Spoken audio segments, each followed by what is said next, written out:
नमस्कार। राजनीतिक विमर्श में मैं हूं आपके साथ आदित्य शुक्ला।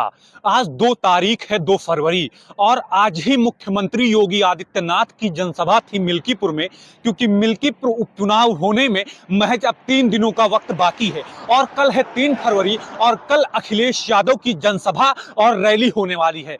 मिल्कीपुर विधानसभा उपचुनाव भारतीय जनता पार्टी और समाजवादी पार्टी के लिए कहीं ना कहीं नाक की लड़ाई बन चुकी है।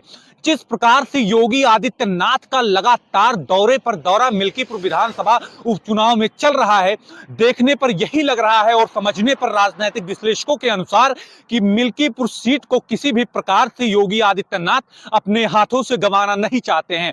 लगातार भारतीय जनता पार्टी के कई दर्जन से ज्यादा विधायक और दर्जन से ज्यादा मंत्री इस वक्त मिल्कीपुर विधानसभा उपचुनाव में लगाए जा चुके हैं। तो वहीं पर समाजवादी पार्टी के मुखिया अखिलेश यादव के द्वारा भी इस उपचुनाव को जीतने के लिए लगातार समाजवादी पार्टी के सभी कद्दावर नेता और सभी जाति मत मजहब संप्रदाय के नेताओं को मिल्कीपुर में लगा दिया गया है। आप देख सकते हैं कि लगातार ये जो गाड़ियां दौड़ रही हैं, ये समाजवादी पार्टी और भारतीय जनता पार्टी की ही गाड़ियां हैं।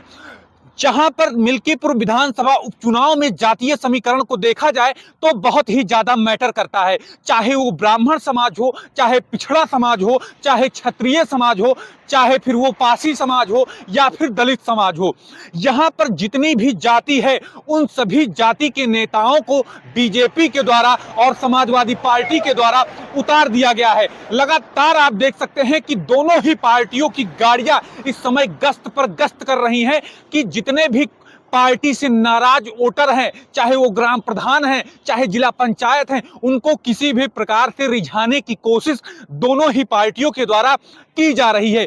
चूंकि मिल्कीपुर विधानसभा उपचुनाव में जो निर्णायक वोट बैंक है वो है ब्राह्मण वोट बैंक और दलित वोट बैंक। यदि ब्राह्मण वोट बैंक की संख्या देखी जाए आंकड़ों में तो लगभग 60,000 के करीब में है, तो वहीं पर दलित आबादी की यदि बात की जाए तो 60,000 से ऊपर दलित आबादी भी मिल्कीपुर विधानसभा में है। और इसी दोनों जातियों को साधने के लिए लगातार दोनों ही पार्टियां पूरी जोरों आजमाइश में है। जहां पर बीजेपी के द्वारा ब्राह्मण वोट बैंक को रिझाने के लिए और अपने पक्ष में करने के लिए भारतीय जनता पार्टी के नेता और पूर्व विधायक इंद्र प्रताप तिवारी उर्फ खब्बू तिवारी को उतारा गया है, तो वहीं पर समाजवादी पार्टी के द्वारा मिल्कीपुर के ब्राह्मणों को रिझाने के लिए तेज नारायण पांडे उर्फ पवन पांडे को उतारा गया है।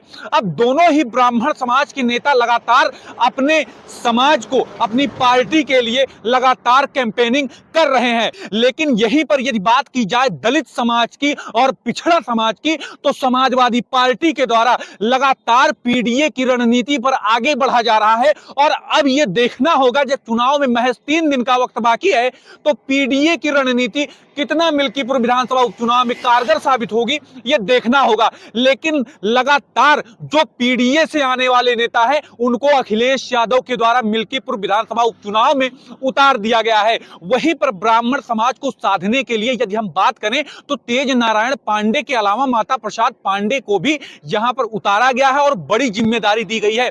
लेकिन मिल्कीपुर विधानसभा उपचुनाव में अब कहीं ना कहीं एक टर्न देखने को मिल रहा है। आज अयोध्या के सांसद अवधेश प्रसाद का एक वीडियो वायरल हो रहा है। एक दलित बच्ची के साथ में जघन्य अपराध हुआ है, जिसको लेकर के अवधेश प्रसाद उस बच्ची को न्याय दिलाने के लिए आवाज उठा रहे थे और उसी के दौरान वो भावुक हो गए और लगातार चीख चीख कर रोने लगे। वो वीडियो काफी ज्यादा वायरल है, तो कहीं ना कहीं समझा जा सकता है कि इस मुद्दे का और इस घटना का भी मिल्कीपुर विधानसभा उपचुनाव में बहुत ही ज्यादा अफेक्ट होने वाला है। आज मुख्यमंत्री योगी आदित्यनाथ भी मिल्कीपुर में जनसभा के लिए आए थे और उन्होंने भी दलित बच्ची को न्याय दिलाने की बात कही है। तो लगातार जो मिल्कीपुर का सियासी पारा है वो गर्म है। लेकिन अब चुनाव में महज 3 दिन का वक्त बचा हुआ है, तो इस 3 दिन में चुनाव पलट भी सकता है और चुनाव जिस प्रकार से चल रहा है देखने पर और बहुत ही गहराई से विश्लेषण करने पर यही पता चल रहा है